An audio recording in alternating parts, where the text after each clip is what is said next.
everybody. Happy Saturday night. I am Angenette Levy, and thanks for tuning in and joining me here live.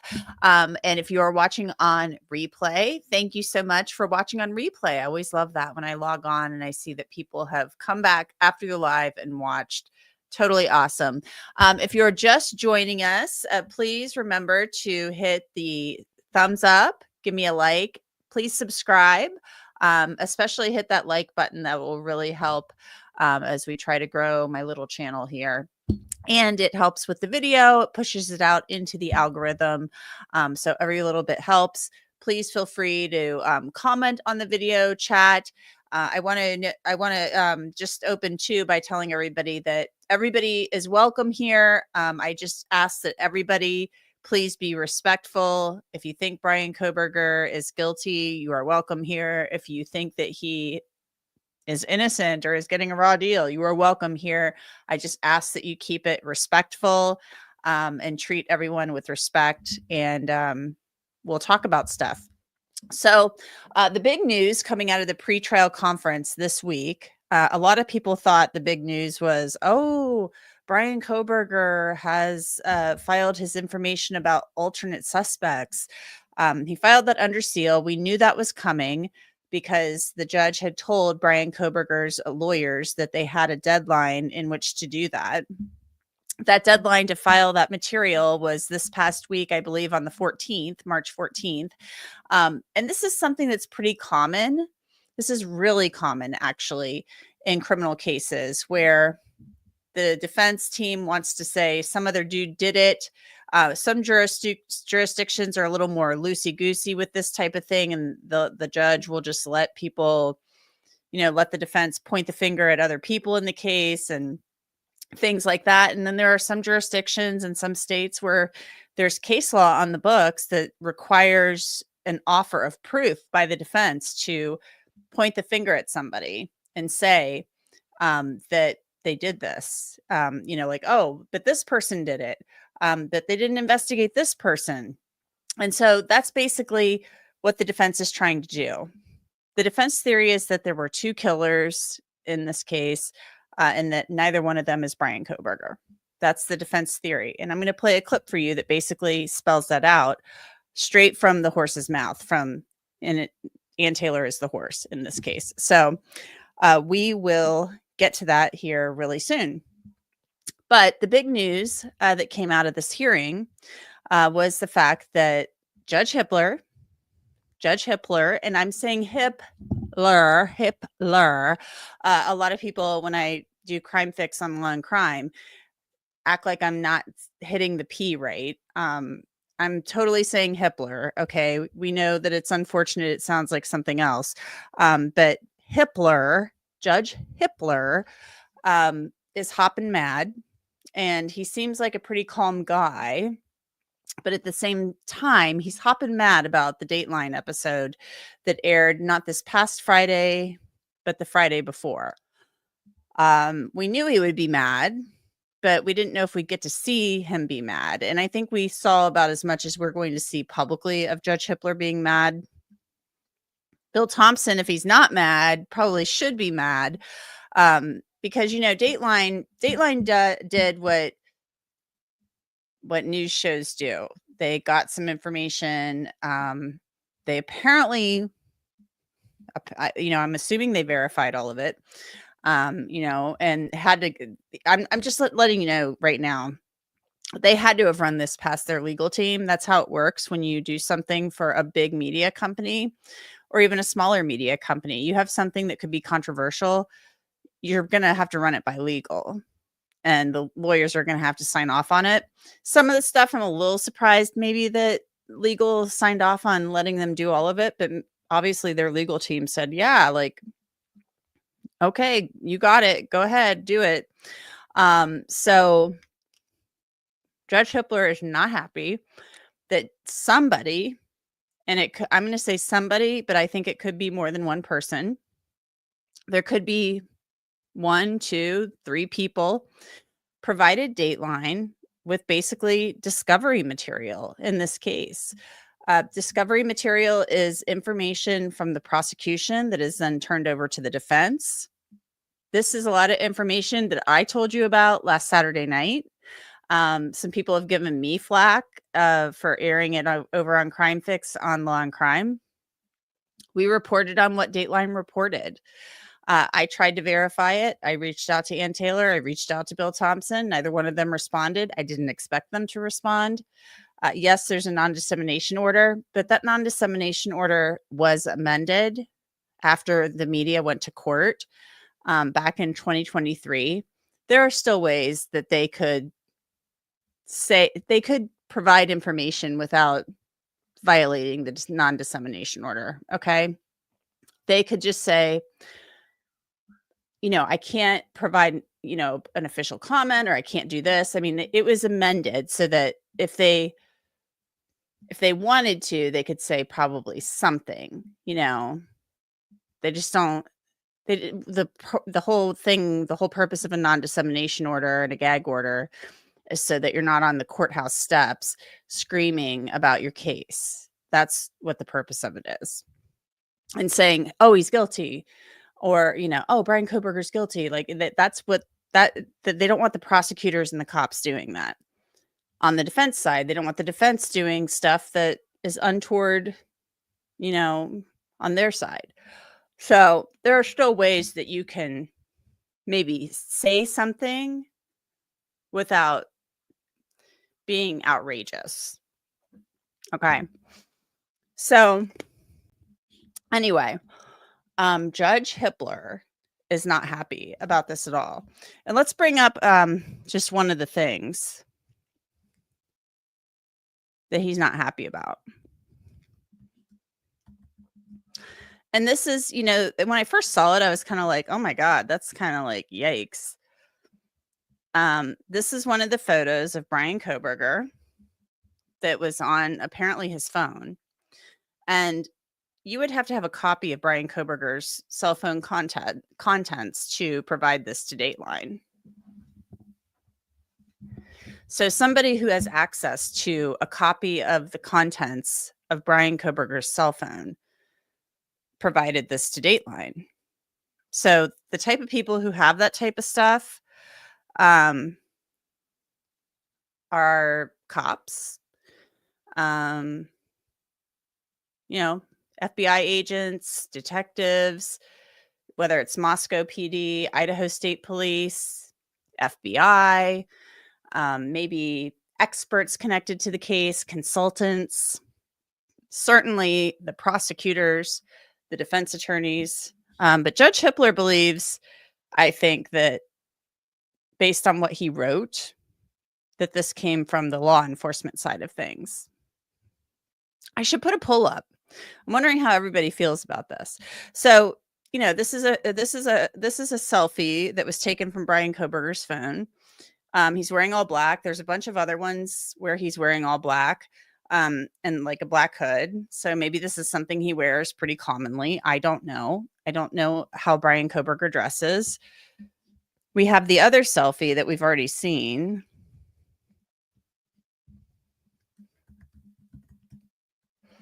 This one is from the morning of November 22nd, 2022 at 10:31 a.m.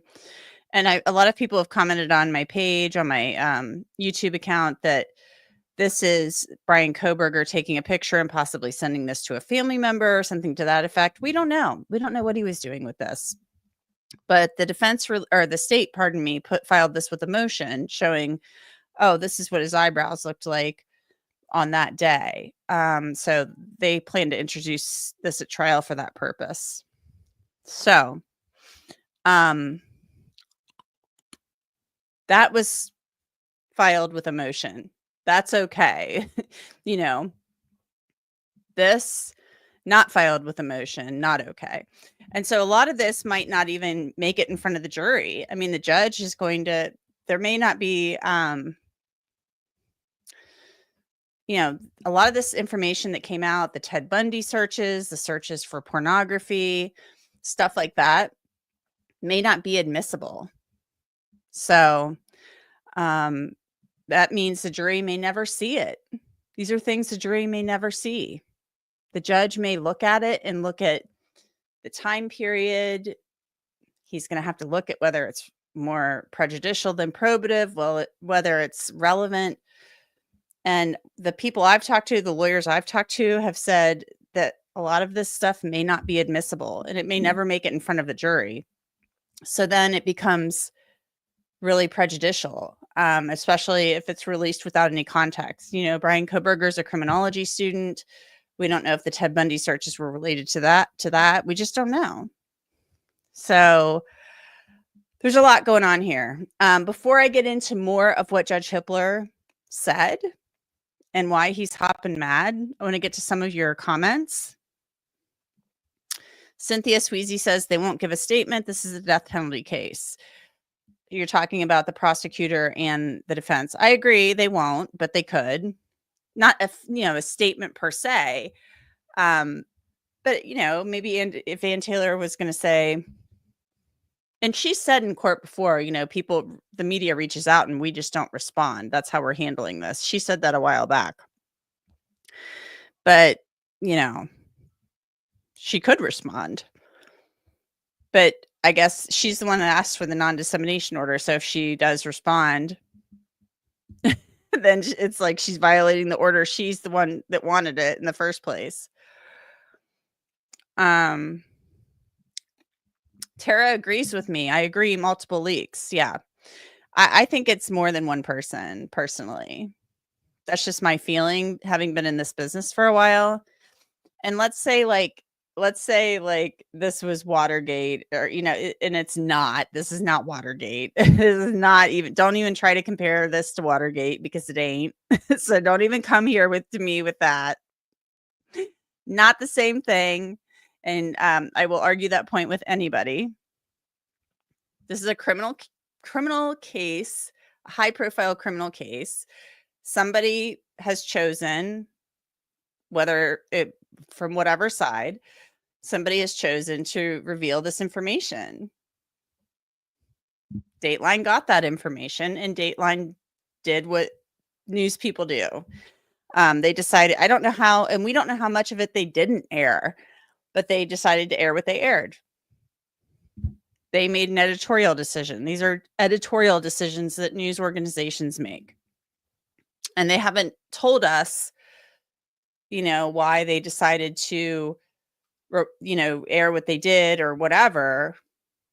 But they did say they had trusted sources. And, they made it sound like they had investigative sources. So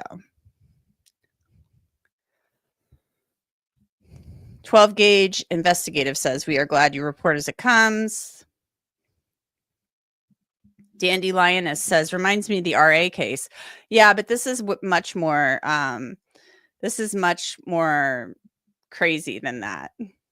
This is more, that was bad. What happened in the Richard Allen case was bad. There were awful photos of Abby and Libby leaked, and they made their way onto YouTube. Terrible. That stuff should never have been released. And it turned out it was like a friend or a former friend of one of the lawyers who stopped by the law office and apparently took pictures of stuff that was on a conference room table, and sent it out. That's like really bad. I mean, like, if I walk into my friend's office, can't just like snap photos of stuff that's like discovery stuff and then send it out. Hannah from the UK, maybe it was the defense team. They've been throwing shade at the prosecution the entire time, in my opinion. A lot of people have said they think that it's the defense that leaked this, but there's no benefit to them. The only thing that could, because I'll tell you why. I mean, there's no benefit to them. All it does is harm Bryan Kohberger by putting out that he's searching Ted Bundy and porn about women being forced and asleep and drugged and stuff like that. That does not make Bryan Kohberger look good. That makes him look really bad. So there's no benefit to the defense. A lot of people said, oh, the defense probably leaked this to delay the trial and cause a mistrial. Well, there's no mistrial until the trial starts. First of all, you have to be in the trial for a mistrial to happen. Second of all, there's no benefit to them. It doesn't mean that it didn't come from their side. They have consultants and experts that they've worked with. It's possible. But somebody's really going to have to convince me what the benefit would be to the defense. I'm going through more of your comments, guys. I must tell you, this is totally just an aside. I hosted a Pokemon themed birthday party today for a 10-year-old. And let me tell you, it was a rager. So it's been a crazy day. But just to let you know, it's been nuts. So,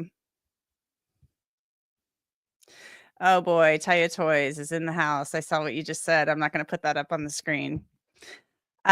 Cynthia Sweezy says, thankfully, with all due respect, that Judge John Judge isn't presiding over this case. The families shouldn't have to keep waiting for the trial. Well, he had it set for summer. Let's see. Let's get in here. See what everybody else is saying. Sorry, guys. I'm going all the way back up. Dandy Lioness, I'm new to the evidence leak. Can't wait to find out what's happening in the case. Well, there was a bunch of discovery material, stuff from Bryan Kohberger's phone and some other stuff, some suspicions about something that went on with him that had been loosely reported in the news before, but nobody could really get verified, involving him and a woman he shared his office with at Washington State University. There was all this information reported by Dateline. It was given to Dateline. They obviously, went to Moscow or Pullman or wherever they went to Idaho and got some stuff. But the thing is, there's a digital trail with everything. So I'm just taking a cough drop, guys. I've been a little under the weather too. Looking through more of your comments. And I don't want to miss any of your comments. So here's the deal. There was a pretrial conference on Thursday, and I just kept waiting. It started a half hour late, first of all. So let's keep that in mind. The pretrial conference, at least the public portion, started a half hour later than it was supposed to. So you kind of knew something was up. And then all of a sudden it starts. And I was like, gosh, everybody is really calm, given the fact that Dateline aired all this stuff. So how are we not having a big blow up? And it was just all very calm, talking about the rules of the road. Hippler is laying out the rules for what he expects at trial, how he expects things to go on. He said at one point, I'm not a fan of surprises. Well, guess what, dude? You got a surprise. The Dateline was a big surprise to you. He was basically tell them how the scheduling, how things are going to work with exhibits. We'll get to that because there's been some, chatter about the knife or a knife related to this. And we'll get to a soundbite about that here in a little bit. But I was just like, wow, how on earth is everybody so calm, given the fact that I'm sure all of these people were emailing each other either over the weekend or on Monday morning about Dateline. I'm sure there's no way they weren't. There was also the video of the suspect vehicle 1 circling the neighborhood that was released from the 1112 King Road house. That's the house next door to 1122 King Road. That was in the Dateline too. And I have that. I could probably pull that up for you guys, but it got kind of messy the last time I tried to do that. So then toward, it was like about, I want to say it was like, trying to think, maybe like hour and a half, 2 hours into the hearing. It was after the 10-minute break. And I was like, wow, so he's not going to address this at all? Well, it turns out they did address it earlier in the morning, and that's why they started a half hour late. They had a closed session.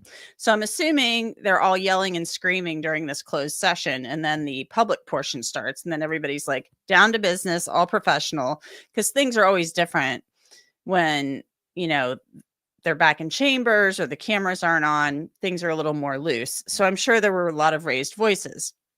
They apparently had a discussion about the Dateline episode. And Hippler talked to them, to both sides, about what he was going to do. Judge Hippler is basically telling Bill Thompson, you need to submit a request to me for a special prosecutor. Because Hippler's like, this is going to be investigated. So let me pull up that soundbite right now. I mean, this came right before the lunch break. So it's like if you were just sitting there watching this and you're just getting bored with a lot of what was going on about this is how the evidence is going to work. This is how the testimony will work. I don't want you guys being rude to each other in front of the jury and all this stuff. Then you would have missed it. Like if you're getting bored and you're like, okay, he's not going to say anything. But it happened right before the lunch break. So let's pull this up. I do have a copy. I told you there's a new administrative order. Okay, here we go.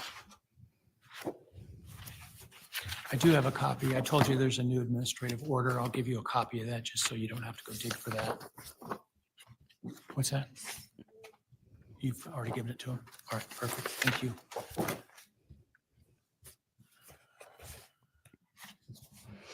Fair that we could have, Your Honor. That's Sure. oh, it's already at hand. Thank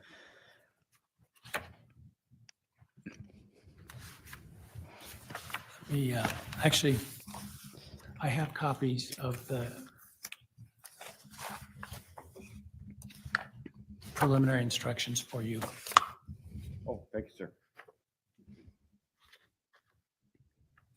So here he's talking about preliminary jury instructions. So they were going to talk about jury instructions for sure. Now now he's going to get to the part where he's like, oh, and by the way, we're going to lunch. And remember earlier when I talked about this order I was going to be working on? So here we're going to get to that. And keep in mind too, he had already said earlier in the hearing, he doesn't plan to sequester the jury. He's not planning on that. However, it may become necessary. So he's not ruling out the fact that they may have to sequester this jury. It's a 3-month trial. If they sequester the jury, they're going to want to keep this thing going. They're going to want to move it along and not just be like hanging out, chilling out. It sounds like they could have court on Saturdays potentially if they sequester the jury. But he's not ruling out sequestering this jury. He doesn't want to do it, but it's a possibility. And he's kind of saying too, they may have to there may be more information that leaks out. He's kind of concerned about that.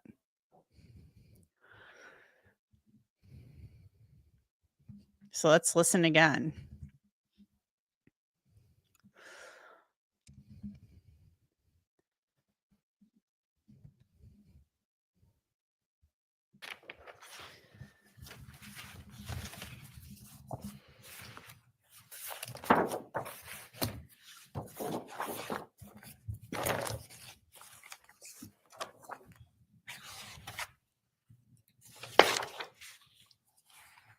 In the closed session this morning, I indicated to you I'm going to be entering an order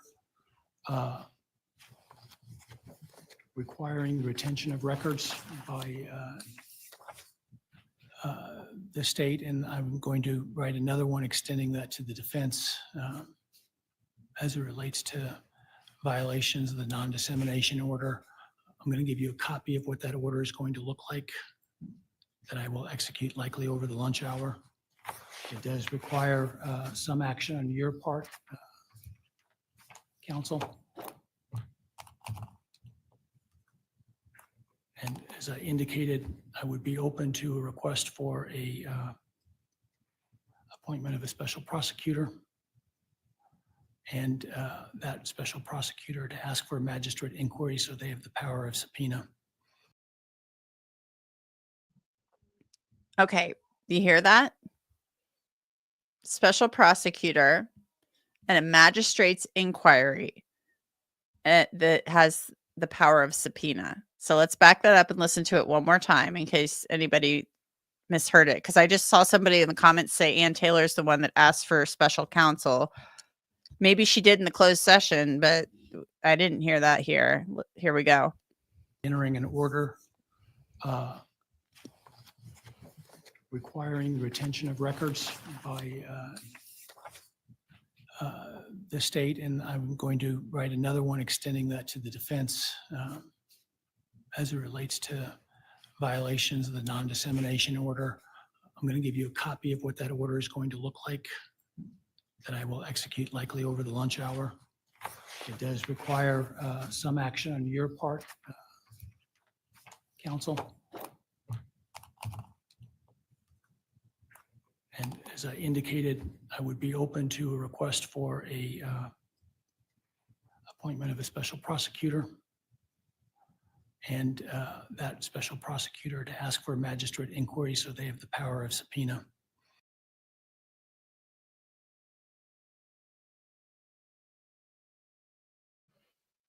I want everybody to look very closely at the lawyers on both sides right now. We're paused where he said magistrate's inquiry, power of subpoena.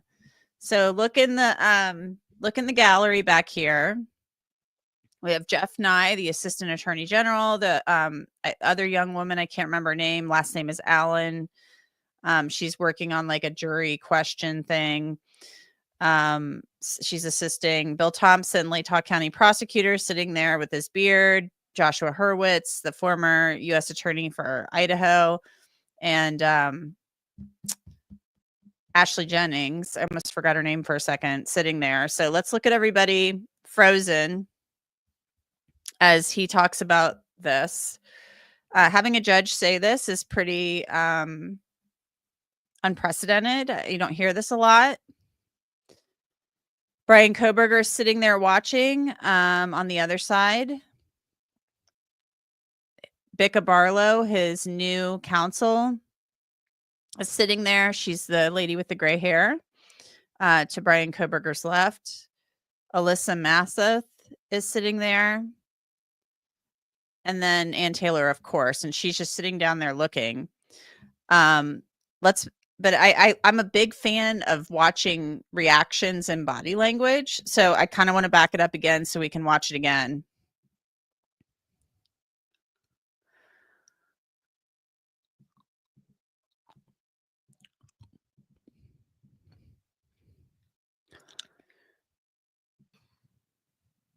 So let's back it up and watch their body language, guys. Maybe I'm being a little too like particular here, but I love watching body language reactions. Public, and we probably take a lunch break and then come back.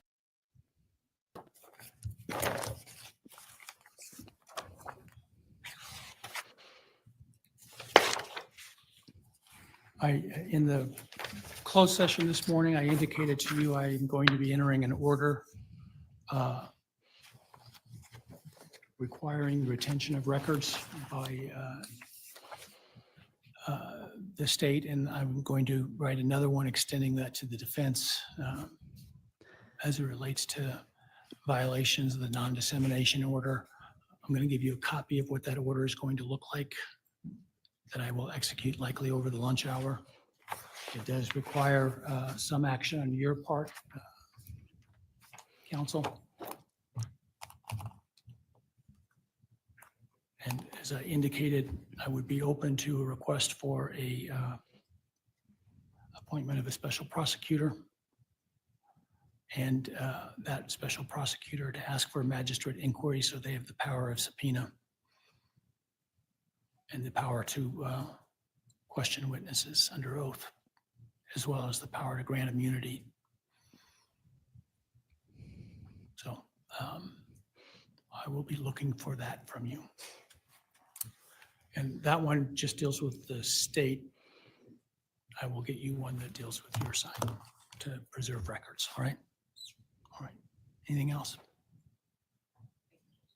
All right. Thank you. Why don't we come back in about an hour? All right. What did everybody think of the body language there? Because Bill Thompson kind of nodded his head like, yep. Okay. Ann Taylor, obviously, you know, they discussed this in the morning session. She's just sitting there. Bryan Kohberger's just kind of sitting there. He's kind of always the same. So what do you guys think of that? What do you think of the body language? I'm scrolling to see your responses.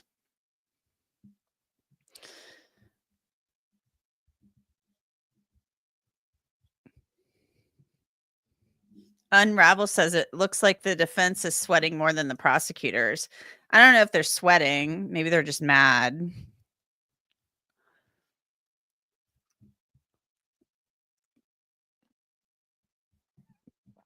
Paranoid Android says, one thing's for sure, whoever leaked the evidence got a huge payout. That makes it even worse. Makes it, if somebody got paid, guess what? If somebody got paid, that could be construed as a bribe if it came from a public official.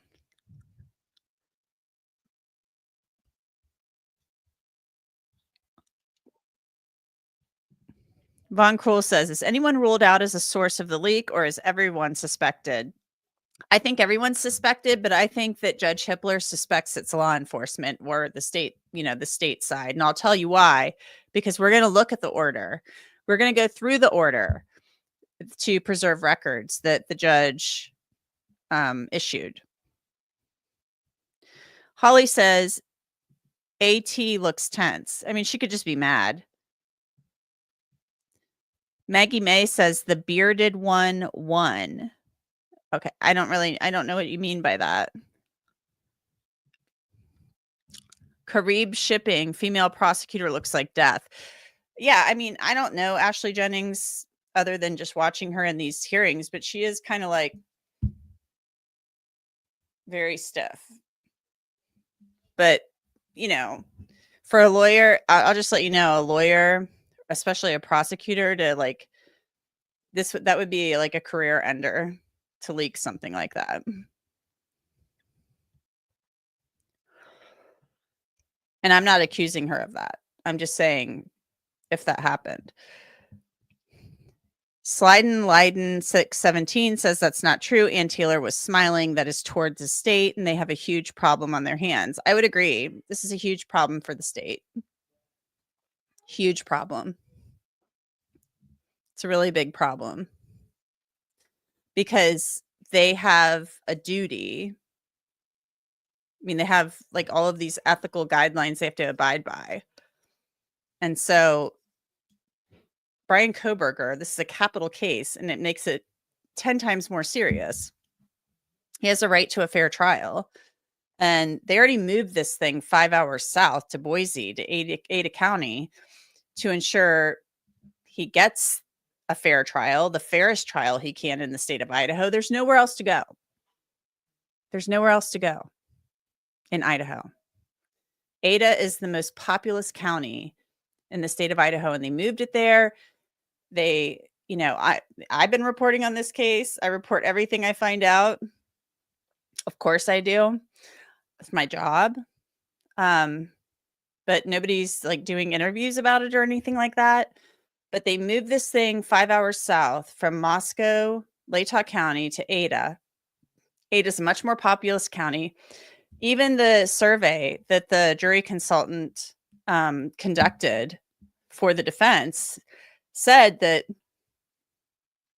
you know, there were a lot of people in Ada County who thought that Bryan Kohberger was guilty.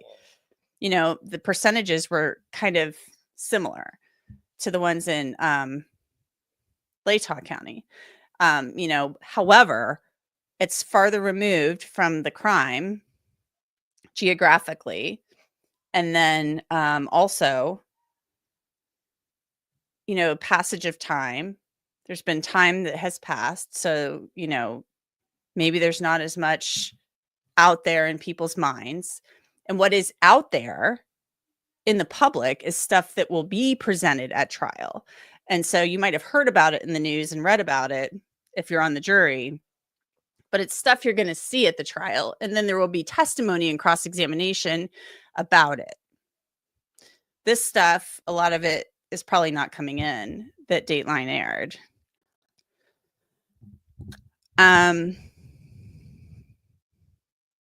Grant immunity. I don't think I've ever heard a judge say that, Coffee Cake says. You probably haven't.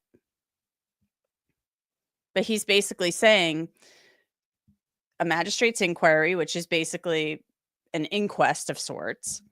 They can subpoena witnesses and put people under oath and grant immunity to find out who did this. And he's determined to find out who did it. I do want to give a shout out. Thank you so much. This is super kind.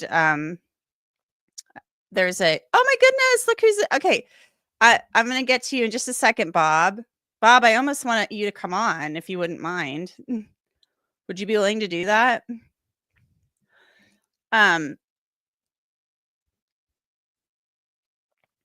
Kale Chips, thank you so much for the contribution to the channel. I really appreciate that. It's very kind.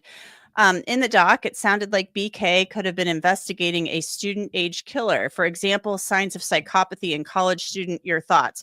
Actually, I do have a thought about this before we get to the order. To the order that Hippler issued to the prosecution to preserve records. I think what you're referencing in the Dateline special is it was around the same time there was like a dust up with a student. And what he actually Googled, allegedly, according to Dateline, was signs of, I thought there were two different ones. One was about sociopaths and college students or something like that. I thought that could be interpreted as he's wondering like if a college student that he's dealing with is a sociopath, like somebody complaining about him or something like that. So that was my thought about that. Kale Chips.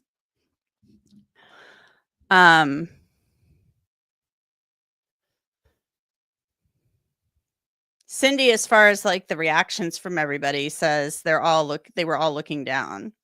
Yeah, they were looking at the order and stuff, but not all the prosecutors. I felt like they were looking down, they were looking at the order, but some of them were looking kind of like Ashley Jennings was just kind of like this backwards, and then Hurwitz, I'd have to pull it back up to look at it again.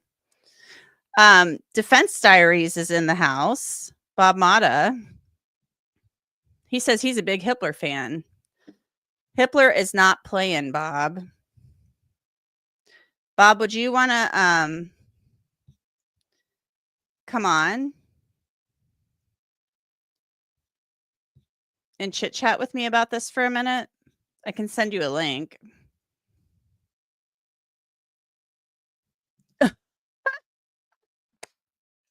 Bob says, my professional body language reading background tells me their body language is saying, oh, SH, and then the T. Yeah. Because he's literally saying, we're going to find out who did this. And guess what? I think they're going to find out who did it. There's a digital trail with everything these days. Email, WeTransfer, anybody who gets a hold of this stuff. I mean, unless you're like the janitor walking in and taking photos of this stuff on somebody's desk, I mean, they'll figure it out. They may already have a really good idea.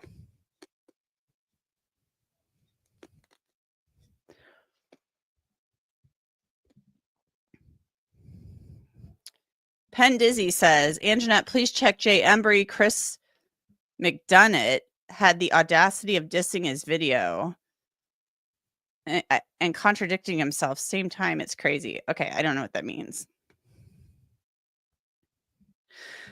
Slide and Leiden 617. At least Hippler acknowledged it. BK has a fair shot. However, Cannoni is killing Karen Reed. I know you guys have very strong feelings about Karen Reed. We can talk about that another time. That kind of went on the back burner for me this week, and I hate to say that, the Karen Reed case, because I do like that case a lot. But we've had Sean Combs at work. We've had that, and then the Kohberger stuff. So this week's been kind of crazy. Plus everybody, oh, this is an interesting one. Long Island Hillbilly, the leak could quash the death penalty. I kind of have wondered about that, because they're not going to know the impact of it until they do jury selection,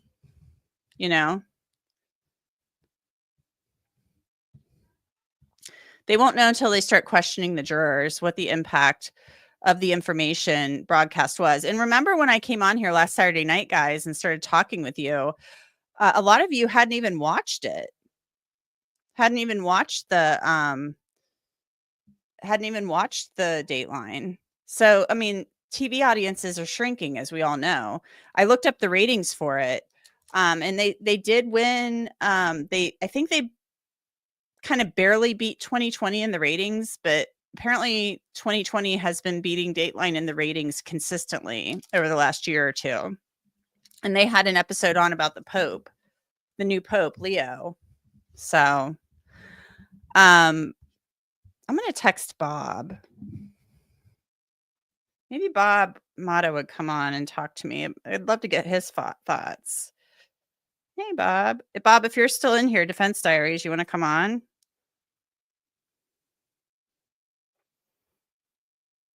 I'm texting him now. So, guys, let's pull up Judge Hippler's order, and I'm going to show you. Tayo Toy says Cyray has a YouTube channel, likes being in the limelight. This is true, but this would be really, I mean, everybody's a suspect right now, right? Everybody's a suspect in this. But I'm going to show you why I believe that Judge Hippler believes this came from the law enforcement side. And it's because of the orders that he issued to both sides. They're very similar.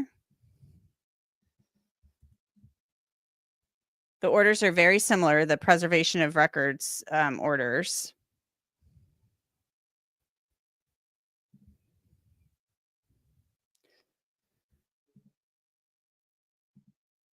But there's extra in the prosecution's order. The prosecution has been ordered to do more than the defense.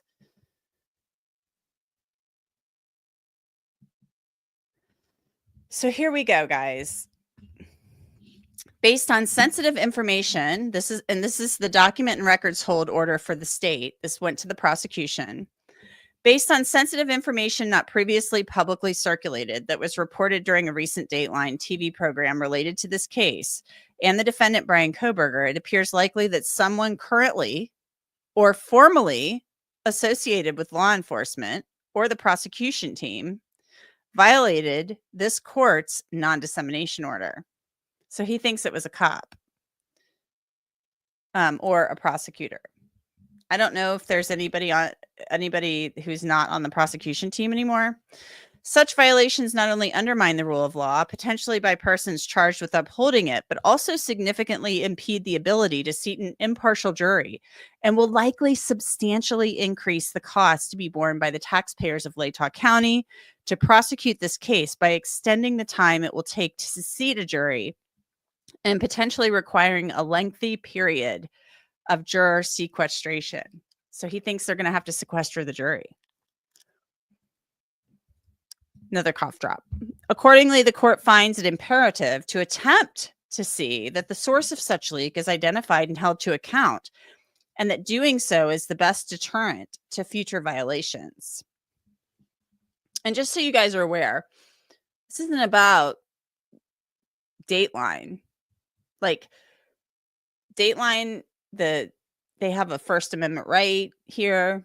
This is about the person who released the information that shouldn't have been released. So that's what this is about.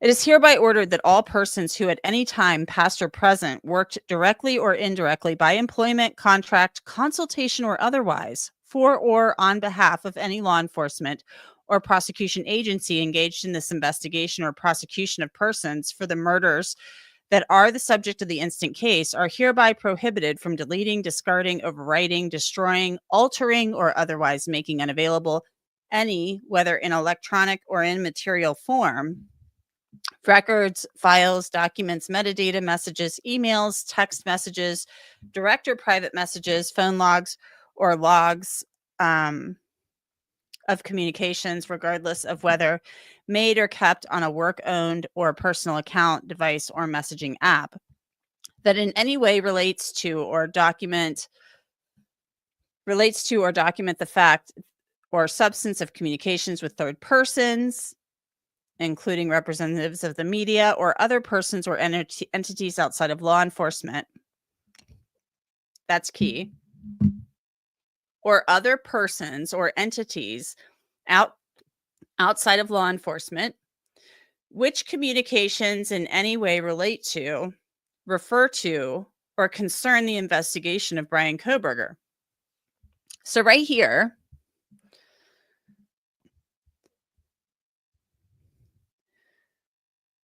or other persons or entities outside of law enforcement, which communicates in any way relate to, refer to, or concern the investigation of Bryan Kohberger. So they're saying, even if it went to a third party, like somebody, like a cop told somebody else who's not in law enforcement, they used a proxy or whatever, not off the hook. I mean, this judge is not dumb. I'm sure, and he's been a lawyer for a long time. I'm sure dealt with some stuff. The facts or allegations uncovered or reported to law enforcement concerning Bryan Kohberger or the investigation into the homicides that are the subject of the current or then potential criminal prosecution of Bryan Kohberger, collectively documents, or singularly a document. All such documents or materials or records that could potentially constitute a document, even if it is uncertain whether such meet the criteria, shall be preserved and must be protected from deletion, alteration, or loss until further order of this court. So that he's saying, preserve everything. Don't you dare destroy anything. If you do, you're going to get charged with a crime. Tampering with evidence. Right there. Because this is now a criminal investigation, or will be very soon. Any feature on any device or account that is set to automatically delete or overwrite information that could be covered by this order must be immediately disabled. He's talking about like Signal and WhatsApp and whatever other things are out there that you can use. Okay, like yikes. Sorry, guys, my dog keeps opening my office door.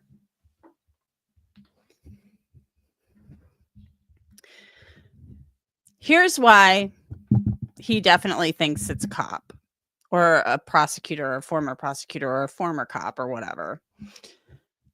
This is not in the defense order. It is further ordered that within 7 days, it initially said 14, now it says 7. So he means he's mad. Judge Hippler's mad. The state shall submit to the court in camera, meaning only to the judge, a list of all individuals within law enforcement and prosecuting agencies, past or present, who are known to have had access to any facts related to the investigation of defendant, including but not limited to surveillance videos of suspect vehicle 1, the AT&T records for defendant's cell phone, and the content of defendant's cell phone and other electronic devices and social media accounts, including internet search history, photographs, and information associated with defendant's Amazon account, or any information referenced in the above-mentioned Dateline episode regarding this case. The state is further required to provide a copy of this order to all such individuals and documents that it has done so. Failure to comply with this order may be a basis for a finding of contempt of court and such other civil and criminal consequences as may be appropriate. Okay, so now I'm sorry, to the part that's not in the defense order. Within 7 days, the state must also provide to the court a written plan designed to address and prevent the future unauthorized disclosure of information related to this case and what it has done or proposes to do to identify any violation of the court's non-dissemination orders previously entered in this case and those responsible for such violations. So he's like, Bill Thompson, what is your plan? I want your plan in 7 days. Now it's more like 5 days, 4 days. He So I want your plan and I want to know what you're going to do to remedy this. What do you guys think about that?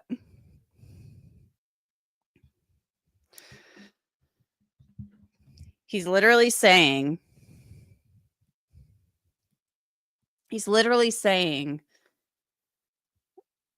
I think this came from the cops or a former cop or a former prosecutor or a current prosecutor. He's saying, I think it came from your side, and you need to tell me how you're going to fix this and how you're going to prevent it from happening again, because it kind of makes you wonder. We already knew about the Amazon stuff, what the state was alleging with that they're saying Bryan Kohberger went on Amazon and tried to buy another knife. They said it was either a replacement, possibly sheath or whatever. I mean, we don't, that's their theory, the state's theory at this point.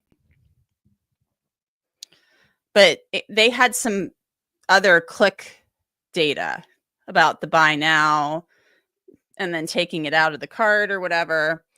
They had other more detailed information that had been released in the motions and stuff like that. And they also had like an actual document they put up on the screen of the click data, dates and times. So that's all discovery stuff. So it's not only phone stuff, it's the Amazon stuff. So that's like two pieces of like major discovery stuff in this case. So what else got leaked? I mean, is there other stuff that's out there? Did somebody hand somebody a hard drive full of stuff? Yikes. It's like, woo. Long Island Hillbilly, thank you so much. That's just very kind, very generous. No death penalty could lead to an easier conviction. The death penalty always complicates these cases. Always. Makes them more complex. It's more expensive. A lot. Guys, I really appreciate you supporting the channel. Remember, please, when you come in, give me that thumbs up, a like, a subscribe. I really appreciate it when you guys watch on replay. So thank you if you're watching on replay. I appreciate everybody coming in and hanging out with me tonight.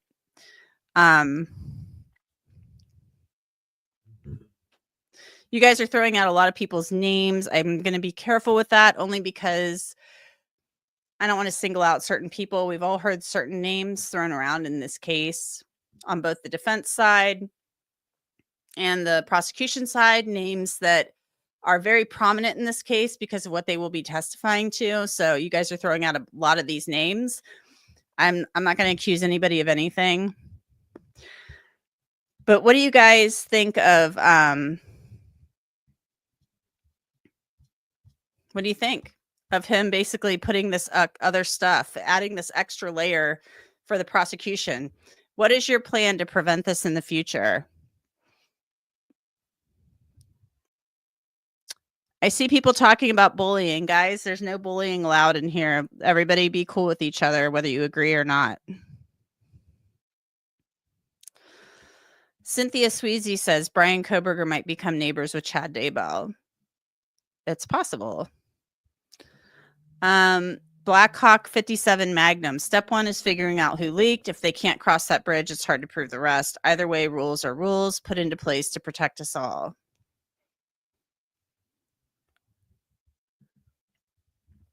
Tony Stevenson, who cares if Kohberger bought a knife 9 months before the tragedy? Ever heard of camping? Good grief. It is kind of interesting because apparently in that Dateline, they said he was big into hiking and he was like up on that mountain or whatever.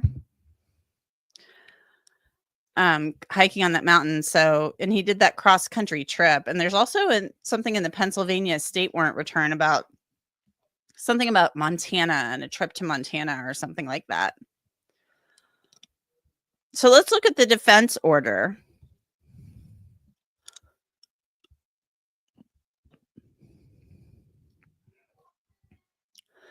Johnny Knoxville says Kohberger searched for K-bars 2 days after the murders at 4:34 a.m. He couldn't sleep. Well, I think he has a history of not being able to sleep. I mean, he's like a night owl. I've told you guys about that. Coffee Cake says there's a lot of retirement going on in Latah County. Is there? Is there? I mean, I know Chief Fry retired, and then he ran for sheriff and he lost. Cynthia Sweezy, I really admire how Ethan's family has handled this tragedy. They are making something positive about a tragedy. My heart hurts for all the families. It's heartbreaking. And you know what's really crazy about this?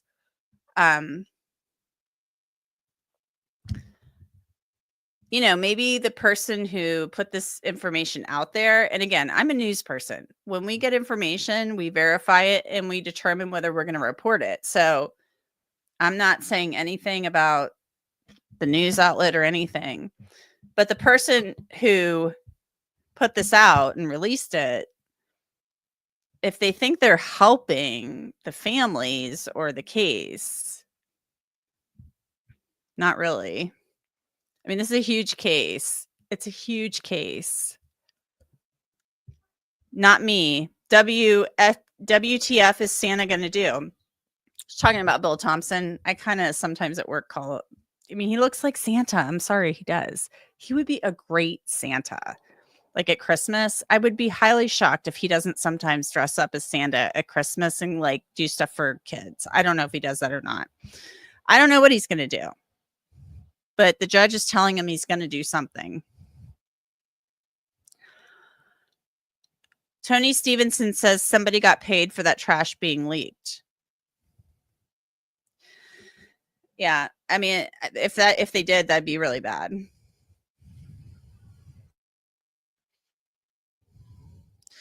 No believes the defense side did it to delay the trial. I mean, anything's possible, but I'm not so sure.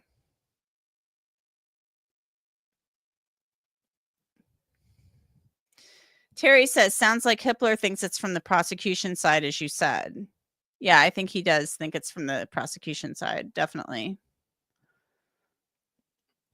Kay has Shelties. Thanks for coming in, Kay. Says, I am half suspicious it came from the defense so they can say the DP should be thrown out. Other people have suggested that to me and it crossed my mind. But I think it's such a difficult thing to get the death penalty stricken, especially in a case like this. I'm just not so sure. But I was fully expecting them to file a motion to strike the death penalty, really. And they may still. Because we're not going to know until the trial, until jury selection, whether or not this has any impact and whether, prospective jurors actually saw it. And, a lot of people think, oh my God, everybody's like sitting around watching the news and everything. They're not, like I actually met a woman today and I was like telling her a little bit about it. She had never heard of this case. She just doesn't follow the news. She doesn't follow crime. She had no idea what I was talking about. Really. All right, let's look at the defense's order, guys.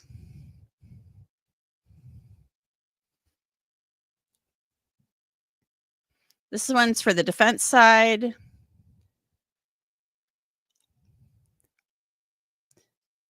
And I want you guys to see the difference here in the defense's order.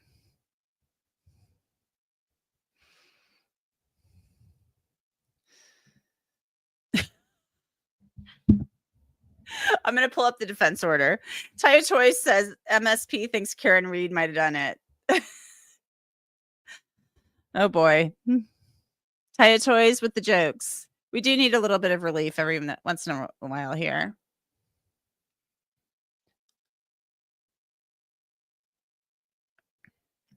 Johnny Knoxville says Kohberger was a big fan of the movie Rambo First Blood. That's why he bought the K-bar. Really? Is there a K-bar in that movie? Because I watched that movie when way back when, right? I don't remember that. Guys, I have the sheath, the prop here. Just, I still can't get over how big this thing is. It just freaks me out. It's so gross. Freaks me out. Rebecca Bruce says Dateline did what any other outlet would have done. Cindy says they had it. I think you're saying they tried to strike it 13 times. I don't remember 13. I remember like 3 times they've tried to strike it, but maybe I'm just like missing how I've watched every single hearing and read every document at least twice. So Wayne B, does Dateline still believe BK touched the 1122 Wi-Fi? No corrections from the first episode. I don't know where they got that information. Nobody's ever said that. And how would they know that? Like, how do you touch the Wi-Fi?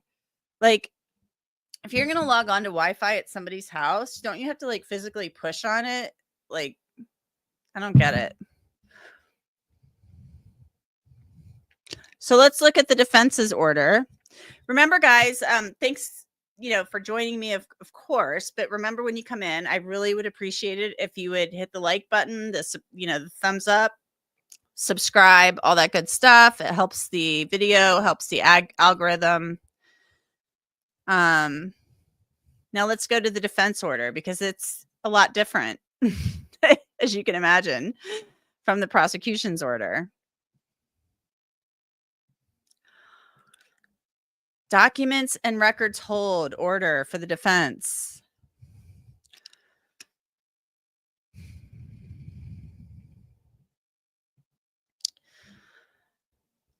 Based on sensitive information not previously publicly circulated that was reported during a recent Dateline TV program related to this case and the defendant, Bryan Kohberger, it appears likely that someone violated this court's non-dissemination order.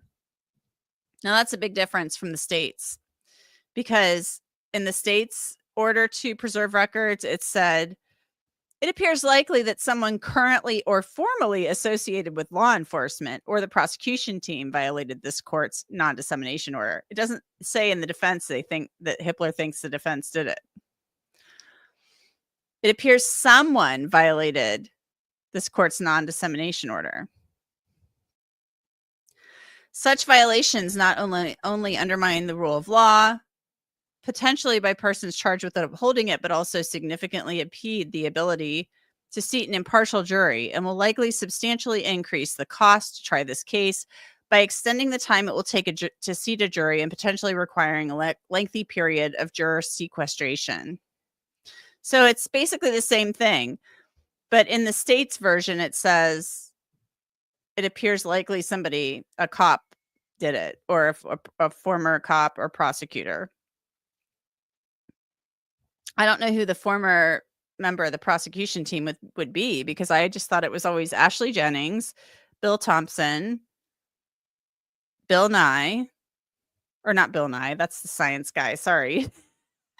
Jeff Nye, the current woman. There was that one woman, Ingrid Beatty. She was on the prosecution team for a while, but she left the AG's office and she's now with Canyon County. So, I mean, he suspects it came from the state side. So, the defense in 7 days has to submit, Ann Taylor has to submit all the people who had access to this stuff in camera to the judge, a list of all these names, but it doesn't say anything in hers about, I want to see your plan for ensuring this doesn't happen again and how you're going to prevent future leaks. So Judge Hippler thinks it came from somebody on the state side of things. So there you have it.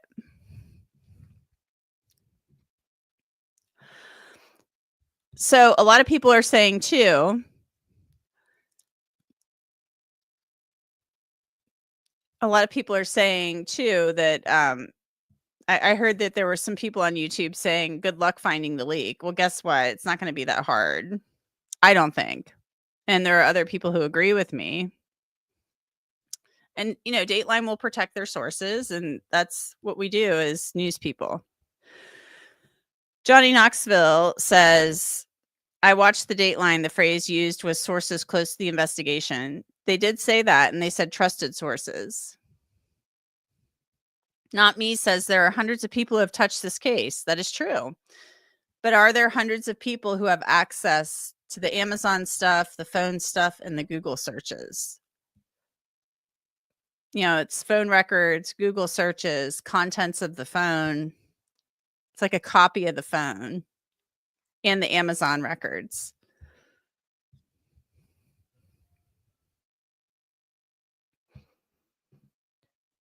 It's me, Calamity says Dateline will not give them up 100%. Correct. Taya Toys. Is it possible a consultant didn't know about the non-dissemination? It's possible, but that would be crazy. All right, guys. So let's look at my interview. Oh, Boot M says, this is too exhausting. Good night. Sorry about that. Not sure what's so exhausting. All right. So let's look at the interview I did. And we're going to get back to some other stuff from the hearing, including the alternate perpetrator stuff. But let's look at my interview that I did on Crime Fix with Mark Weaver. He is a death penalty attorney in the state of Ohio. He also has represented judges in gag order cases and stuff like that. Oh, Rebecca Bruce is leaving too. Well, have a good night, guys. So let's look at this interview. This is what I did with Mark Weaver, and he knows a thing or two about this stuff. He doesn't think it'll be hard to figure out.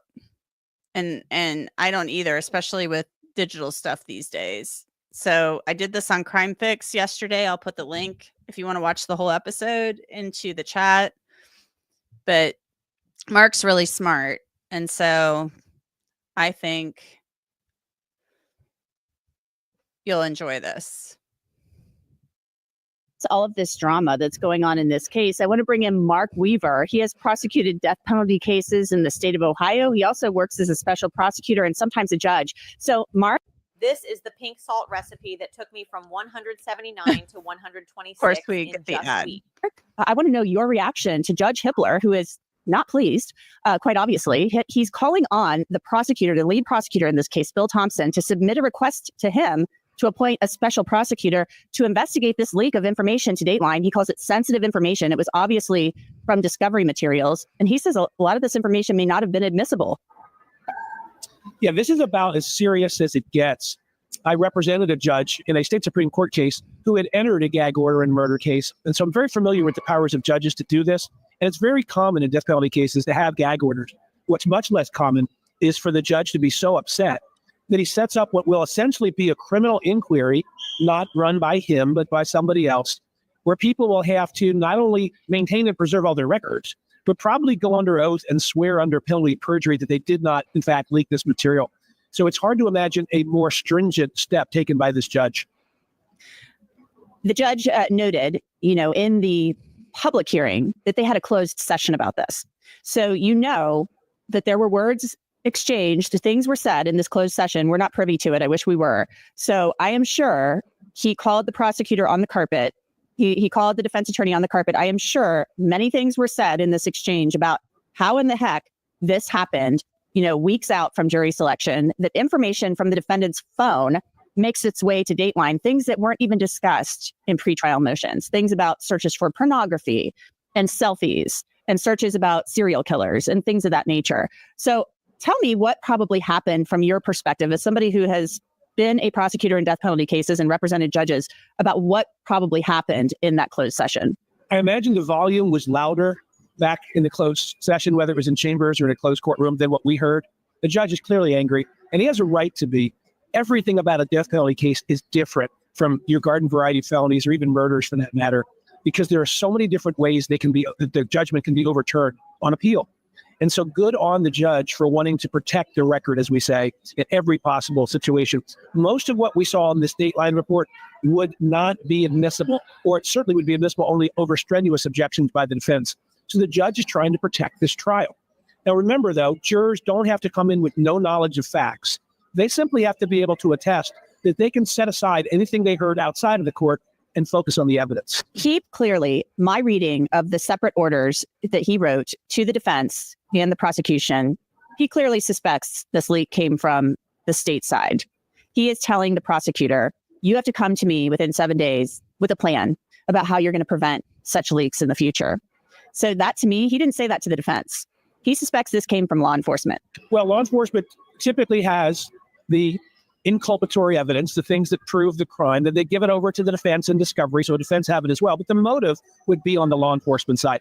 Having said that, in a case this complicated, there are dozens of people who have access to this records.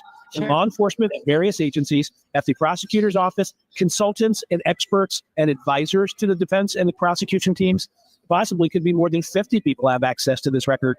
And going forward, it's going to be hard to say to the judge that I can guarantee that this won't happen again, because these leaks are done unauthorized fashion. They're not official leaks. These are people who are looking to either get some glory for themselves or help the case along, whatever.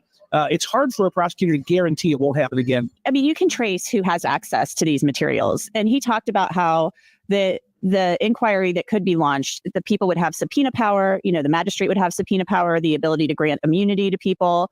So I'm sure they can whittle down, and everything has a digital trail these days, a fingerprint. I'm sure they can figure out quite quickly who leaked this material. I think that's right. And you can see the judge is giving the special prosecutor tools to do that. But people who review the order might want to know why the judge has a no destruction order. Because now, if he has put them on notice that anybody who destroys something, shouldn't do it, now we have potential tampering with evidence charges that could be brought forth. In most states, tampering with evidence is not a crime unless you have reason to know that you're supposed to be holding on to the evidence because a prosecution or some other proceeding is in process. So the judge has put everybody on notice, don't destroy things. And then he said to the sides, I want to know everybody who has access to the records. If I were the special prosecutor, that is a very clear path for me to do my investigation. I know who to talk to, I'll put them under oath, and if they lie, that's perjury. And if they destroyed evidence, that's just tampering with evidence. And so I wouldn't be surprised if you see somebody charged out of this.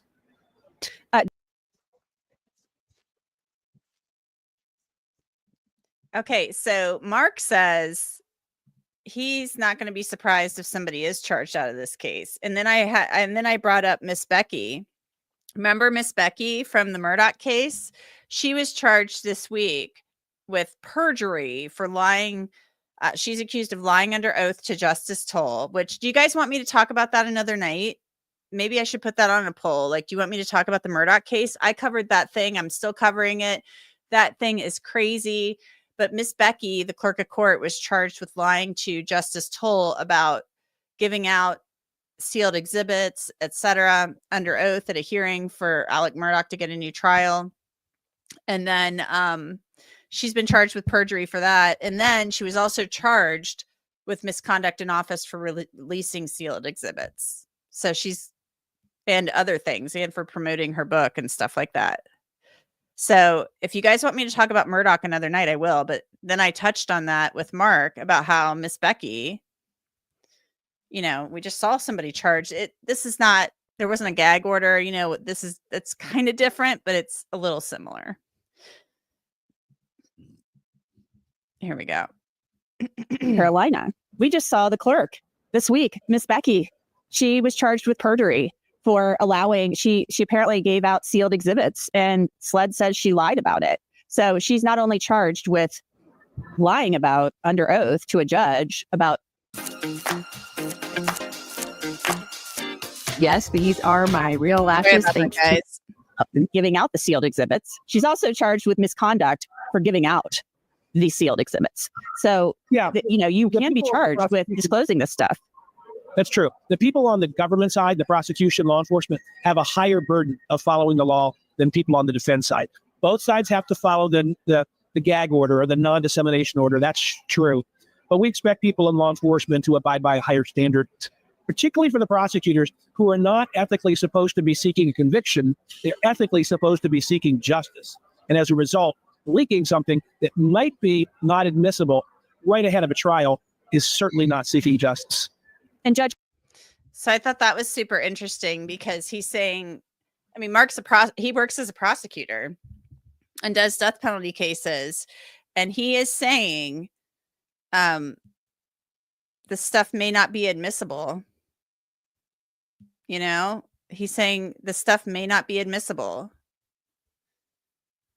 And that's what the big deal is. We're not talking about, stuff that's been in court documents already. It's stuff that nobody knew about in the public. So, the porn searches, the Ted Bundy, the search about, the sociopath college student, that could be, he's a criminology student. It could all be related to that. And it could be the sociopath one could be a dust up with a student, because that happened close to that. And then there was the whole thing about can sociopaths behave pro-socially. I'd have to look up the direct quote, guys. It was like a week ago I talked about it, or earlier this week on Crime Fix. But still, some of that stuff may not be admissible. That it may not come in under the rules of evidence. So that's the problem. Oh, thank you so much for coming in here. Wow, this is Daniel from Drunk Turkey is here, from the Drunk Turkey Show. Thanks for coming in. I appreciate that. So that's where the issue is. Mark's saying this stuff may not be admissible, and he's saying people on the government side have a higher burden or a higher duty. Let me back that up again. You can hear him. I mean, he works as a prosecutor. I really love Mark. He's a great guy. So here, let's listen to him again say that. But we expect people in law enforcement to abide by higher side. The prosecutor Only charged with. We'll talk about Miss Becky on another live sometime, guys, because I was down there. I'll tell you what, that case, I think he'll get a new trial. I really do. For giving out these sealed exhibits. So, Yeah, you the can be people charged with prosecuting- disclosing this stuff. that's true. The people on the government side, the prosecution, law enforcement, have a higher burden of following the law than people on the defense side. Both sides have to follow the gag order or the non-dissemination order. That's true. But we expect people in law enforcement to abide by higher standards, particularly for the prosecutors, who are not ethically supposed to be seeking a conviction. They're ethically supposed to be seeking justice. And as a result, leaking something that might be not admissible right ahead of a trial is certainly not seeking justice. And Judge Hippler talked about how this is going to increase the cost of seating a jury. That the potential is there, and that this may also lead to him having to sequester the jury. So not only is it going to increase the time it may take to seat the jury, they may have to end up sequestering the jury. And there's also a possibility that more inadmissible information could leak. So he's very concerned about this. The judge is. I was surprised. I listened to all the back and forth with the judge and defense counsel the other day, and this judge is putting on more safeguards and guardrails and protections in this case than any case I've ever touched, including my death penalty cases. He is in earnest to make sure that this record is protected. So what do you guys think of that?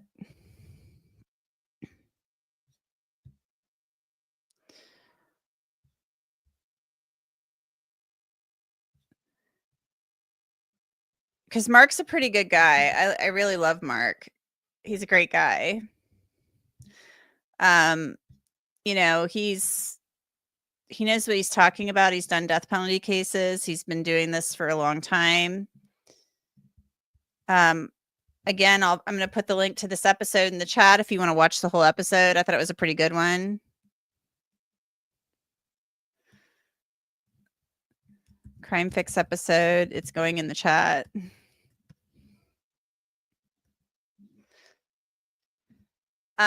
Truth and Transparency says, I think it's all inadmissible stuff that they leaked. Yeah, I mean, the Amazon stuff's coming in. We already knew that. But the other stuff may not come in. Somebody said that Jesse is easy on the eyes. That's hilarious. I'll tell him that. Tara says, great episode. I watched it already. Well, please go watch it. Please go watch it if you haven't already. Yeah, I think Mark's a great guest. I thought about having him come on here, but I just didn't have time to, roused him up. DT show, I agree, it may not be admissible. However, the classes BK was taking and teaching, I find it hard Bundy would be the topic of discussion. Many were before school started. Well, I thought the Bundy one was, I'm going to have to go back and look at the Dateline, my notes. I could pull those up. I thought that was in September, the search for the paper by his professor. The professor, I guess they didn't really like that much. But I would like to know if he searched for other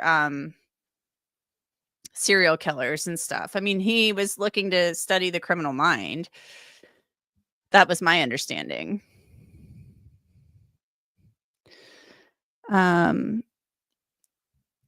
Let's see.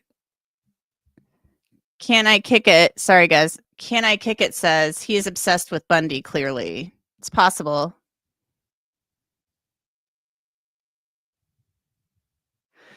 Josh Ritter. Yes, I love Josh. I interviewed him earlier this week, actually.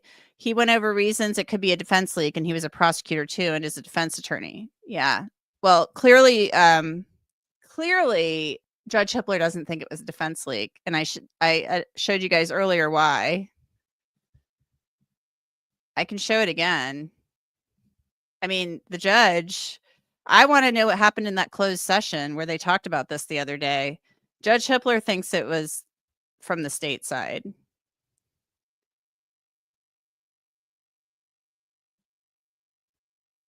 It appears likely that someone currently or formerly associated with law enforcement or the prosecution team violated this court's non-dissemination order. That's what he says in the order to preserve records. And he told Bill Thompson, you're going to come to me within 7 days with a plan on how you're going to prevent this in the future. Hippler does not think it was the defense. So what was said in that closed session? I want to know. So I interviewed Josh Ritter about it earlier this week, about the Dateline episode.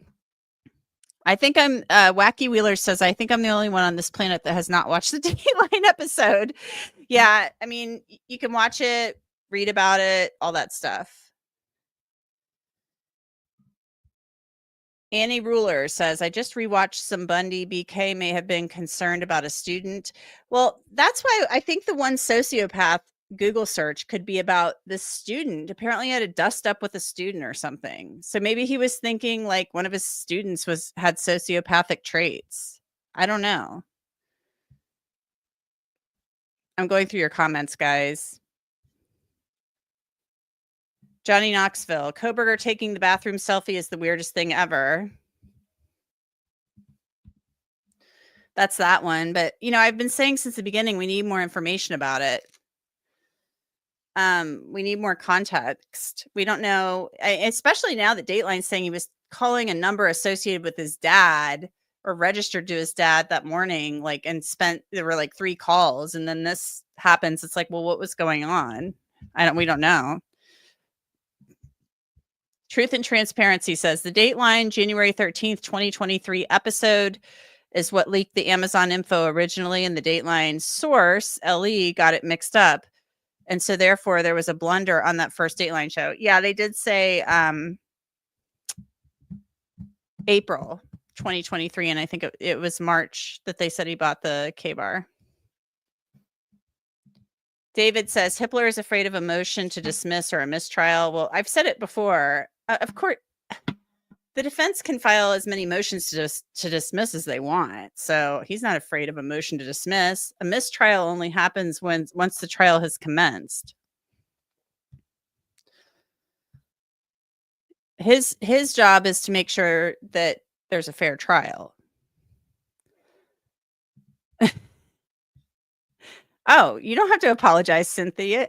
Cynthia, I love Jesse too. So there's no need to apologize.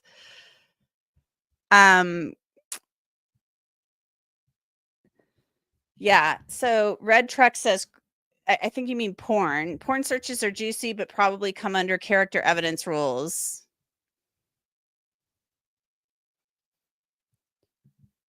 I agree with you. It does come under character evidence. The only thing I could see is that it could go to motive if there had been a sexual assault. And I still think potentially, you know, let's speak hypothetically, if he did this, maybe that is motive evidence. But does it come in? No. I'm going to say it doesn't, and I'll tell you why. Because there's no sexual assault charge in this case.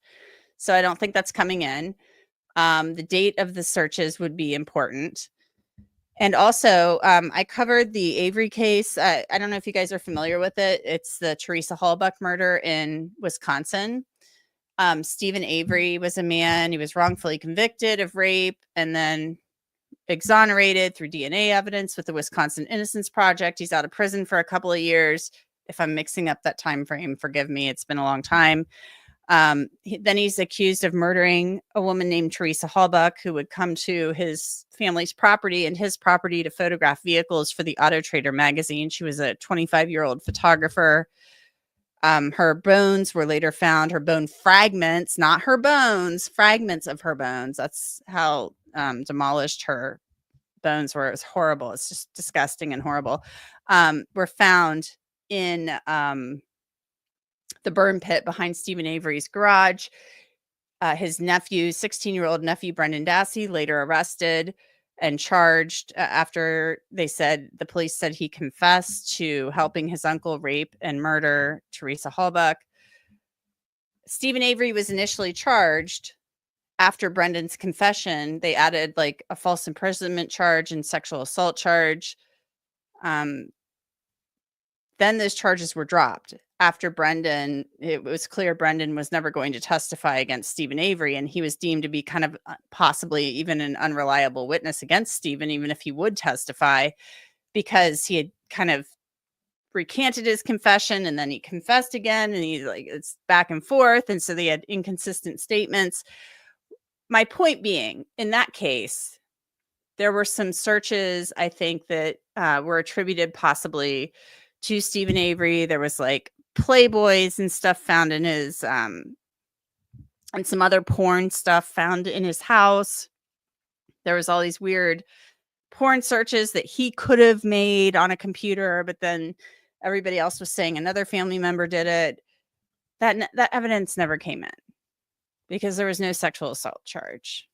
Even if they thought it was part of the motive, it didn't come into evidence. Because it wasn't going to come into evidence because there was no sexual assault charge. So I don't think that the porn searches come in.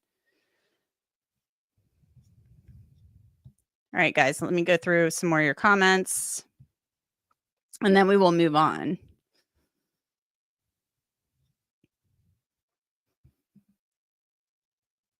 Backwood Beats and Outlaw Rhythms says, Andrew Garrett basically said, I was almost involved, then I totally wasn't. But here's a TED Talk on why Ray sucks to a YouTuber, just saying.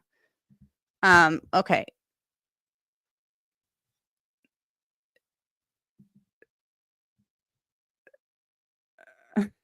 Okay. All right. Should I not be saying that word?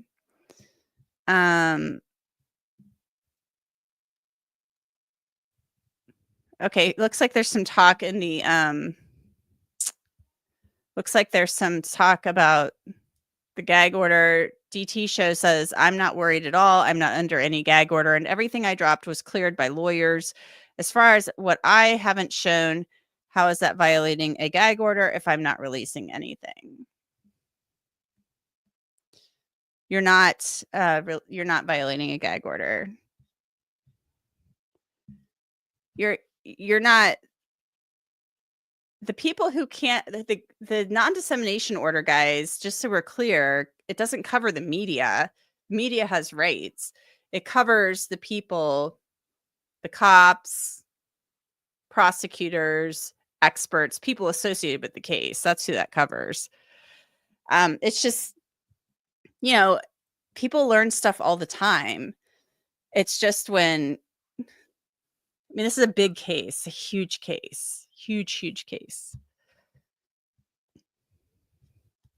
So let's get now to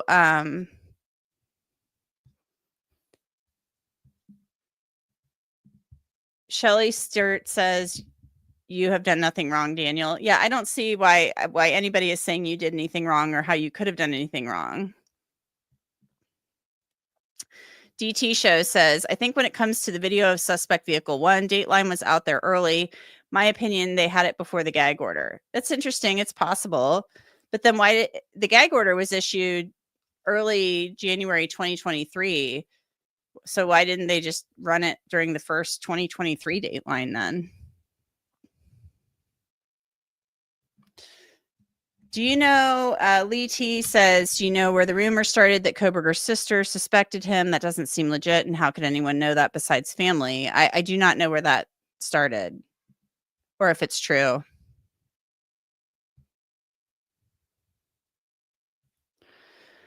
Let's get now, guys, to the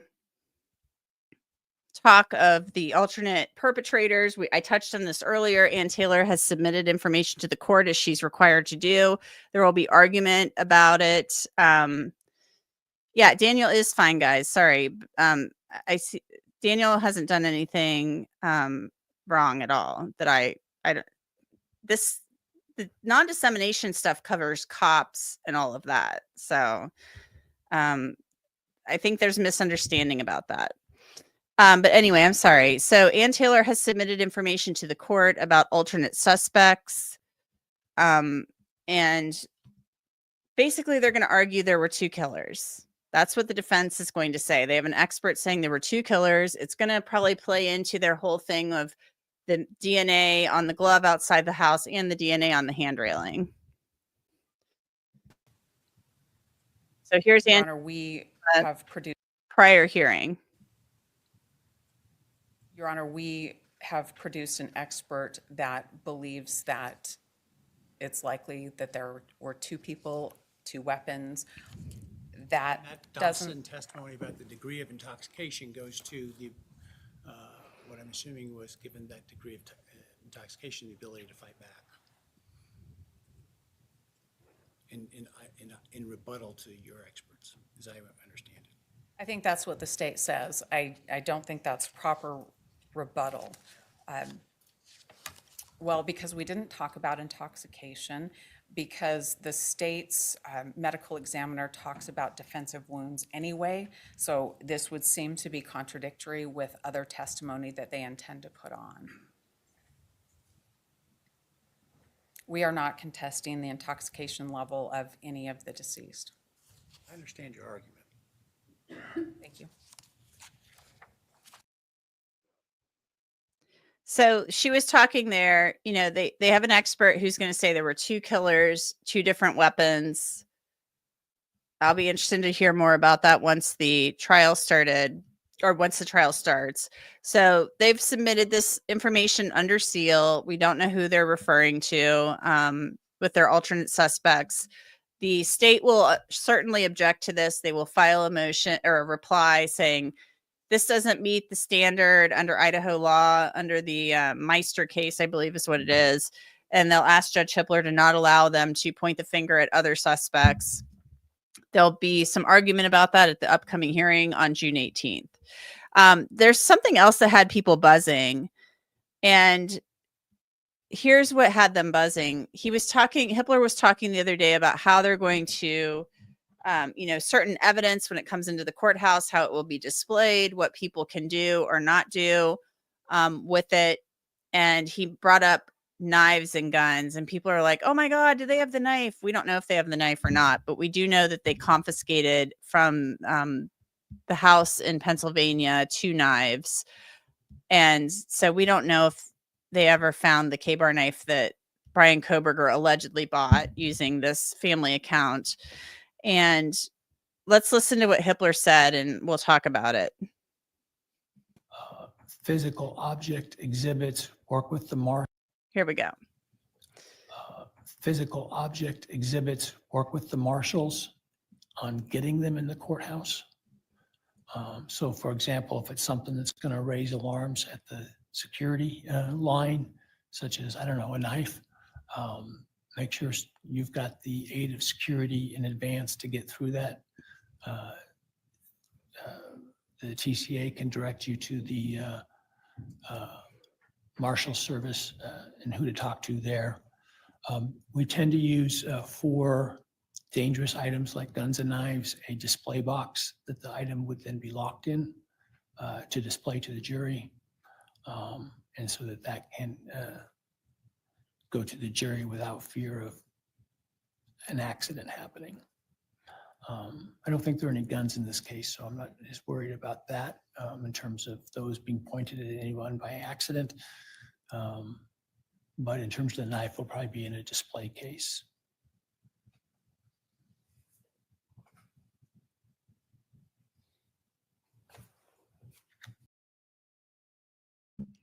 All right, so right there, Ashley Jennings kind of makes a face when they talk about a knife. The defense is sitting there just kind of writing, but I'm going to back that up because Hurwitz and Ashley Jennings, like Ashley Jennings is sitting there with a smirk on her face. So let's back that up again and watch it again. Without fear of an accident happening. I don't think there are any guns in this case, so I'm not as worried about that in terms of those being pointed at anyone by accident. But in terms of the knife, we'll probably be in a display case.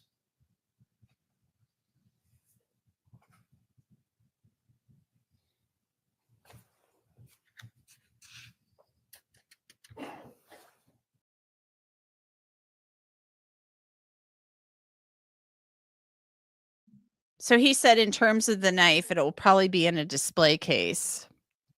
So a lot of people are like, oh my gosh, do they have the K-bar? We don't know. We don't know if they have found the K-bar. That's never been stated. We don't know that. We know they recovered 2 knives from the house. Let's look at what they recovered from the Pennsylvania house. I'll bring that up because people are saying, oh, they didn't say that. Well, I'm going to show you what they said they recovered right now because I have the document.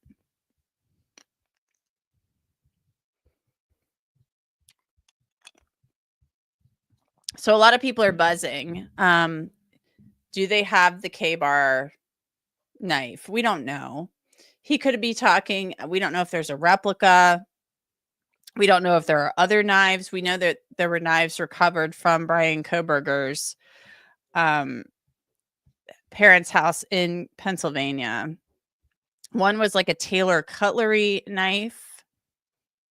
And I'm looking to pull that up for you right now. And then there was another type of knife listed, but it didn't say the brand or anything like that. So I believe there were actually 2 knives recovered from Bryan Kohberger's parents' home. Plus there was a Glock, I believe, a Glock handgun that they recovered.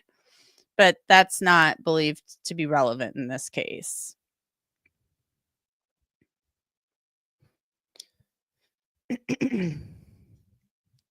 Here's a receipt of property from the Pennsylvania stuff.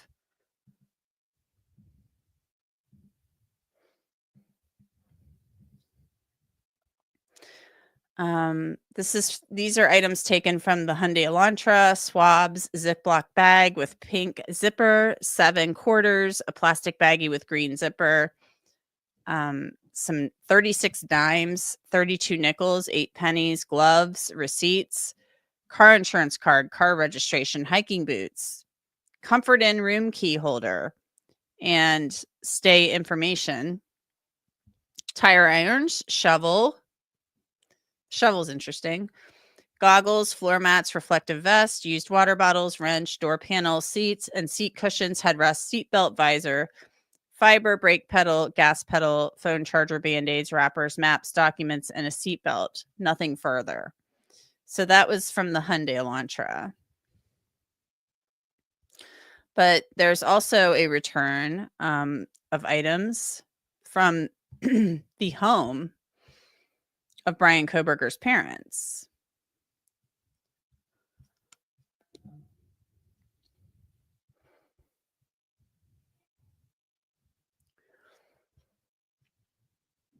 And I'm pulling that up for you right now.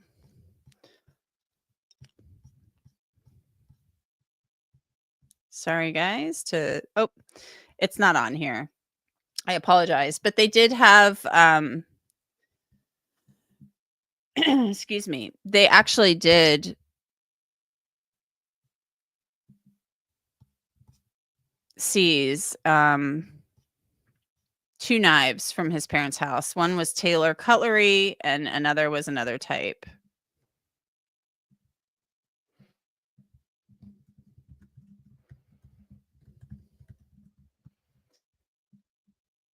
I will find that another time for you guys, but there were 2 knives seized. So that had people buzzing, everybody. I want to thank everybody again for coming on tonight and for hanging out with me. I really appreciate it. Please remember to like and subscribe. And if you're watching on replay, I really appreciate that too. I'm going to go through some of your comments and then we will wrap this up for the night. I'm hoping everybody's having a great weekend. I was actually invited on Fox News this morning to talk about the whole investigation thing that Hippler wants conducted.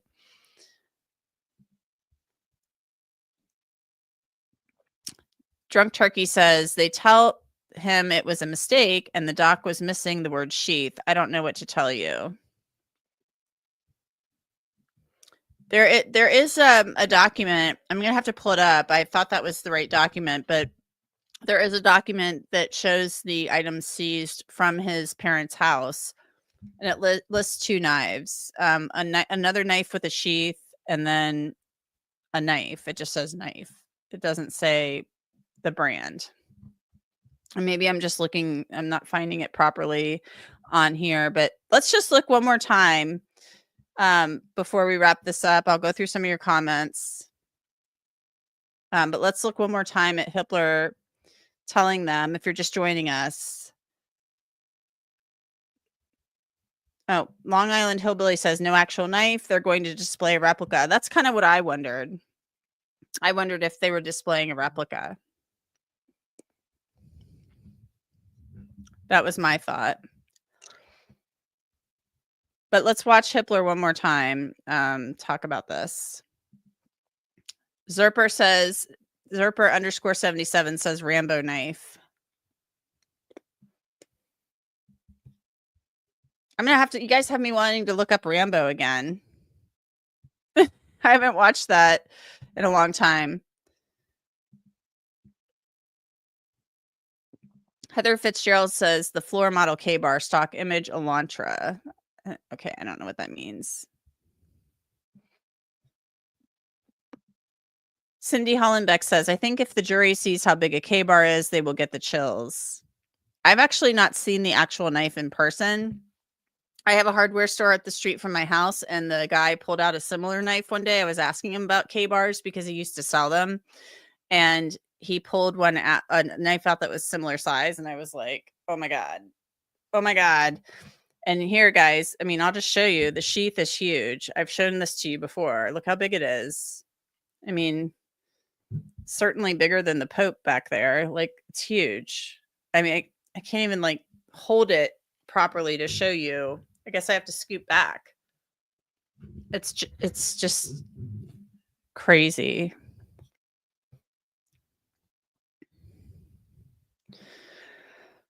Johnny Knoxville says the CW network's reenactments of the killings is absolutely haunting. I have not watched that.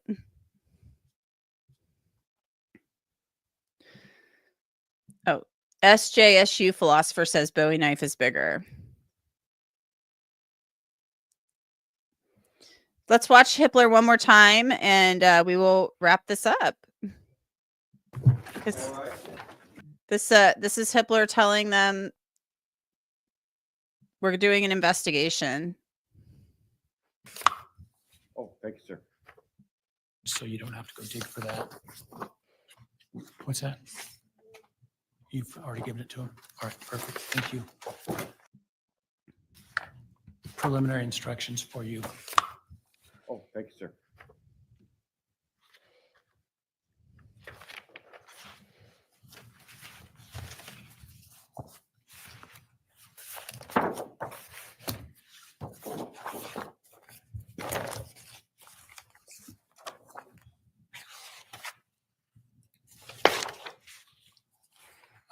In the closed session this morning, I indicated to you I'm going to be entering an order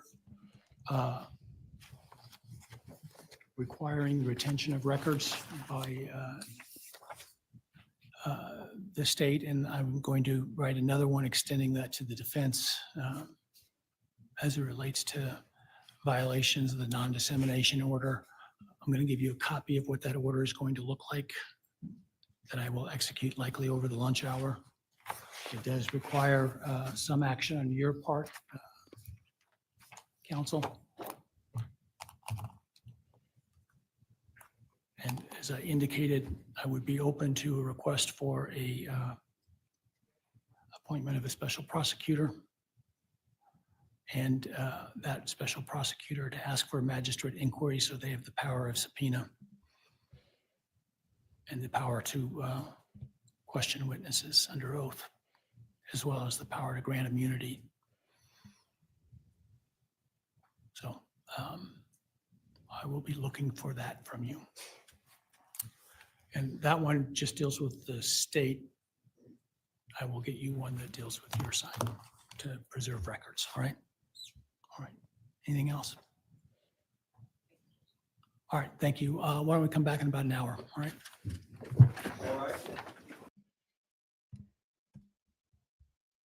I'm telling you guys, serious stuff. Really serious stuff.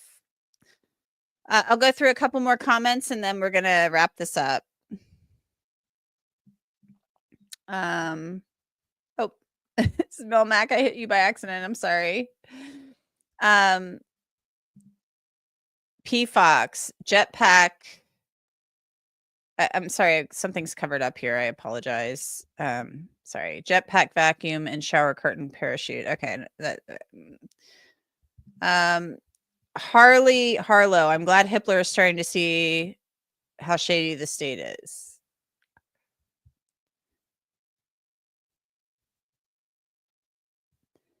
Hello, Hella. Thank you for your kind words. Idiot Win says, what's Angenette's favorite color so we can have an Angenette heart? Oh, that's really sweet. I'm thinking about doing memberships, guys, and then we could have some emojis or something. That'd be kind of fun. I want to say, though, I like purple. I like pink. I used to love red a lot, but red like doesn't look as good when I wear it. So I still like red, just not as much.